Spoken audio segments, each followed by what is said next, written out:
सिर्फ 2 मिनट के अंदर मैं आपको ये बता दूंगा कि यूपीएससी ईपीएफओ एग्जाम में अकाउंट्स कंपोनेंट में पिछले साल कौन कौन से क्वेश्चंस आए थे और उनसे क्या क्या आपको लर्निंग मिलती है, मतलब आपको क्या क्या करना है अकाउंट्स को प्रिपेयर करने के लिए। ठीक है, तो पहले आप क्वेश्चन देख पा रहे हैं यहाँ पे कैसा आया है। Insurance claim received on the account of machinery damaged is what.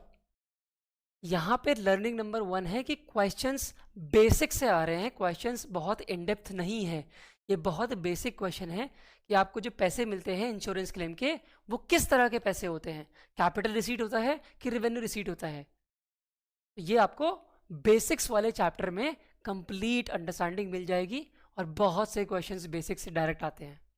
Learning number 2, question देखिए क्या है, पूछ रहा है जो अकाउंटिंग के अजम्पशंस होते हैं या जो प्रिंसिपल्स होते हैं उनमें से फंडामेंटल अकाउंटिंग अजम्पशंस कौन कौन से हैं।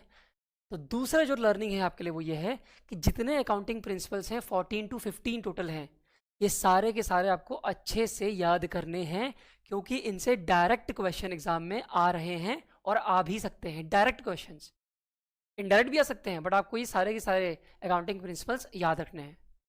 थर्ड लर्निंग, क्वेश्चन नंबर 3 से देखते हैं। इसमें कह रहा है कि ट्रायल बैलेंस में कौन कौन सी एरर इसमें नहीं डिटेक्ट कर सकता है ट्रायल बैलेंस। और इसके अलावा एक और क्वेश्चन जैसे पूछा गया कि ये जो एरर है ट्रायल बैलेंस की उनमें से कौन सी एरर ऑफ कमीशन नहीं है, जो भी एरर है अकाउंटिंग की उनमें से एरर ऑफ कमीशन नहीं है। इन क्वेश्चन से जो आपको लर्निंग मिलती है वो ये मिलती है कि ये डायरेक्ट क्वेश्चन हैं एनसीईआरटी क्लास 11th के सिलेबस से।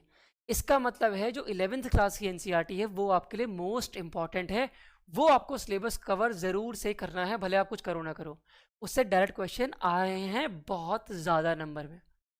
ठीक है, एक और लर्निंग देखते हैं एक क्वेश्चन के साथ। देखो आप क्या है ये न्यूमेरिकल।